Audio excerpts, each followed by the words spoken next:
Hey everyone, and welcome to this deep dive. Today we're going to be looking at hope. Hope. And a really fascinating verse that kind of sums up so much about this idea of hope. Uh, And the verse is Exodus 15.2.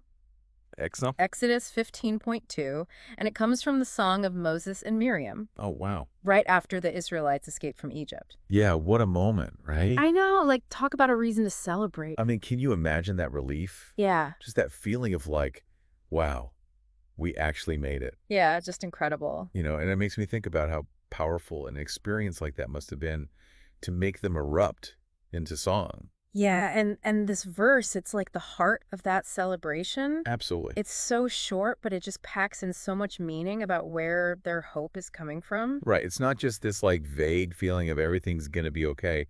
It's like this deep-seated trust that's rooted in something much bigger. Yeah, exactly. Like they've just seen God do the impossible. Parting the Red Sea, come on. Right. Like who does that? I mean, that's not just luck, that's divine intervention. Exactly. And the verse starts with, "The Lord is my strength and my defense." It's like they're saying, hey, we didn't do this on our own. This was God. Totally. And I think it's interesting how they use that word defense. Some translations actually interpret it as song. Oh, wow. So it's almost like God is the source of their strength, but also the source of their joy. Yeah. The reason they're singing in the first place. That's a really cool way to look at it. Yeah. It's like when you've just escaped a really dangerous situation, you might find yourself whistling or humming without even realizing it. Right. It's like this instinctive expression of relief and joy. Exactly. And then the verse takes this really personal turn. It says, he has become my salvation. Oh, that's a good point. It's not just saying that God offers salvation. It's like saying he embodies it. He became their salvation in that moment. Wow, that's powerful. And it makes me wonder, what does it even mean for salvation to be personal? I mean, for the Israelites, it was escaping slavery. Yeah. But what does that look like for us today? Well, that's a great question. Have you ever felt personally rescued from a really difficult situation? I think for us today, salvation is less about physical deliverance and more about being rescued from things that are holding us back, Yeah. like fear or negativity or maybe even our own bad habits. Oh, that's interesting.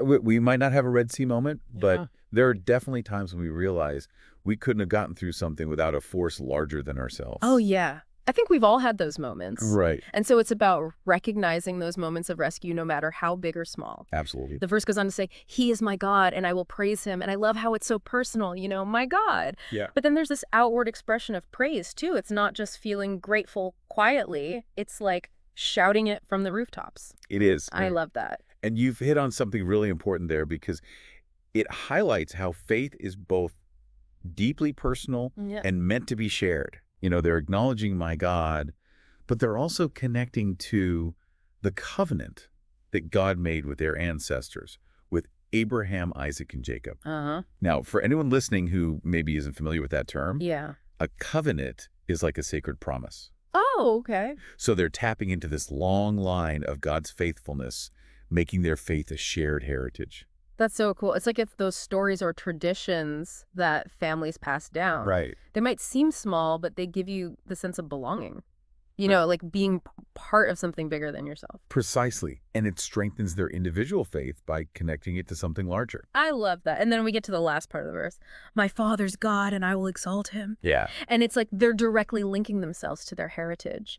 Acknowledging that God's faithfulness spans generations. Absolutely. It's like drawing strength from the past. Yeah. Like looking back at how God helped their ancestors gives them confidence for their own future. That's a powerful idea. And, it's fascinating how even today we find comfort in those family stories of resilience. Oh, for sure. Right? Like it reminds us that we're not starting from scratch. We're part of a larger narrative of hope and survival. That's beautifully put. Yeah. And it reminds me of a story. Oh, tell me about it. Okay, so my grandmother used to tell the story about how her family came to this country with almost nothing. Wow. And, they faced so much hardship, but their faith was this like bedrock. Yeah. It was what got them through. And whenever I hear that story, Yeah. it just gives me the sense of perspective. Like my problems suddenly feel so much smaller. Oh, I love that. It's so powerful. Yeah. And it speaks to that idea of hope being passed down, almost like an inheritance. Absolutely. So we've really unpacked this verse, but for anyone listening, what are the big takeaways? Yeah. Like, what are the themes that still resonate with us today? Well, I think first and foremost, it's this idea of God as deliverer. Yeah. The Israelites had just experienced this incredible rescue, and they're celebrating that God stepped in, that he was the one who made it happen. Yeah, that's front and center in the song. It is. But it's not just an Old Testament concept, though, right? Oh, definitely not. This theme runs through the whole Bible. Exactly. And it culminates in the ultimate act of deliverance. Jesus. Right. The Israelites escaping slavery, it kind of hints at this greater salvation, this freedom from sin and death. Okay. It's a powerful thread that runs through the whole story. This idea that God continually intervenes to save his people. So it's not just about physical rescue, it's about spiritual liberation as well. Absolutely. Now, something that stood out to me was that balance between personal and communal faith. We see that shift between my God and my Father's God. Oh, yeah. That's such a great observation. Yeah. And it shows that faith isn't meant to be lived in isolation, Yeah. Yes, we have a personal relationship with God, but we're also part of this community, this family of faith. Right. And that shared experience is so crucial. Because sometimes, it's hearing someone else's story of faith that keeps us going. Totally. Like if they made it through, maybe I can too. Absolutely. We draw strength from each other's experiences. Yeah, we do. And another theme that emerges is this idea of worship as a response to salvation. Oh, yeah. The Israelites didn't just quietly say thanks after crossing the Red Sea. Right. They erupted in song and dance. Yeah. It was the party. It was their praise was this spontaneous overflow of everything they were feeling. And it makes me think about how we express joy or relief. Sometimes words just aren't enough. Yeah. We might sing or dance or laugh uncontrollably. Exactly. It's this instinctive outpouring. And for the Israelites, that's what worship was. And I think it reminds us that genuine worship comes from a place of deep gratitude. Oh, okay. It's not about empty rituals. It's about recognizing what God has done for us. Yeah. And responding from the heart. So it's more about authenticity than formality. I like that now we've already touched on the idea of God's faithfulness across generations. Right. But I think it's worth emphasizing again, because knowing that God kept his promises to their ancestors gave the Israelites hope for their own future. It did. So does that still hold true for us today? Oh, absolutely. It's about recognizing that we're not just relying on our own limited understanding. We're tapping into this vast story of God's faithfulness throughout history, and that gives us reason to believe he'll be faithful to us too. It's like we don't have to reinvent the wheel when it comes to faith. Exactly. We have this treasure trove of stories and experiences to learn from. Yeah. But I could see someone saying, well, relying on stories from thousands of years ago, isn't that a bit outdated? Sure. Blind faith, even. I get that. So how would you respond to that? I think it's important to remember that these stories aren't just ancient history. Okay. They contain these timeless truths about human nature and our relationship with God. Yeah. They speak to the core of who we are and the challenges we face even today. So it's less about taking everything literally. Right. And more about extracting the underlying message, the principles that are still relevant to our lives. Exactly. It's about recognizing the patterns, how God has shown up for people time and time again. Yeah. And how that gives us this framework for understanding his character and his actions in our own lives. And that brings us to something really important, like how do we actually apply all of this to our lives today? Because it's great to analyze a verse, Yeah. but what does it actually mean for us in the here and now? Well, one key takeaway is that we can find hope in celebrating God's deliverance in our own lives. It might not be as dramatic as parting the Red Sea, Right. but we've all experienced moments where we felt God's hand of protection or provision. Like that time you almost got into a car accident, Exactly. but swerved just in time. Yeah. Or when you landed that job, you thought you had no chance of getting Right. Those seemingly small moments can actually be huge reminders of God's presence and care. Yeah. And taking the time to acknowledge and celebrate those moments can be so powerful. Because it's easy to just move on to the next thing you know. It is. Without pausing to say, wow, God really came through for me there. It is. And another practical application is remembering that God is our strength, especially when we feel weak or afraid. Okay. Just like he was the Israelites' defense, he can be ours too. Yeah. We don't have to face our challenges alone. It's like knowing you have a backup generator when the power goes out. You might not need it all the time, but it's there ready to kick in when things get tough. Exactly. And remembering Our connection to our spiritual heritage can be incredibly grounding. Oh, yeah. It reminds us that we're not the first ones to walk this path of faith. Right. We're part of this long line of believers who have faced trials and found strength in God.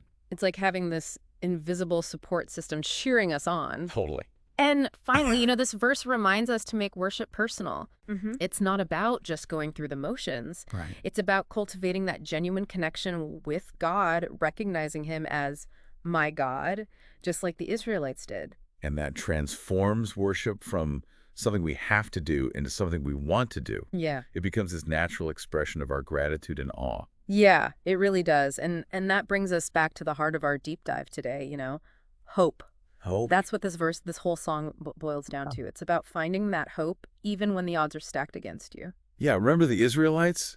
They were trapped, army behind them, a sea in front of them. Right. I mean, it seemed impossible. No way out. Right, but they put their hope in God, and he delivered them in a way that they never could have imagined. And that's the kind of hope we're talking about here. Exactly. It's not just wishing and hoping for the best. Right.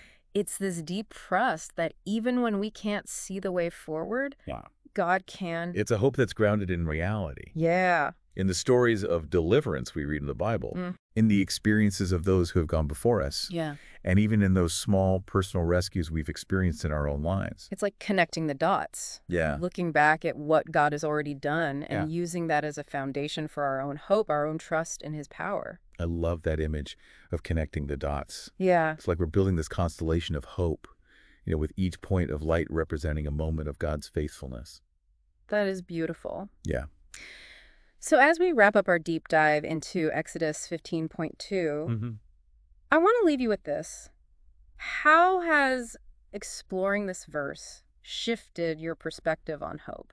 Yeah. Maybe it's brought to mind a family story or a tradition or even a personal experience that speaks to this legacy of hope. And how can you lean into that hope today? It's one small step you can take to put that trust into action, even in the midst of whatever you might be facing right now. Because remember, the same God who parted the Red Sea is still at work in the world today. Absolutely. He's still showing up in big and small ways, Yep. ready to be our strength, our defense, our salvation. Yeah, so don't be afraid to hope boldly. I love that. Keep diving deep, and until next time, may you be filled with hope.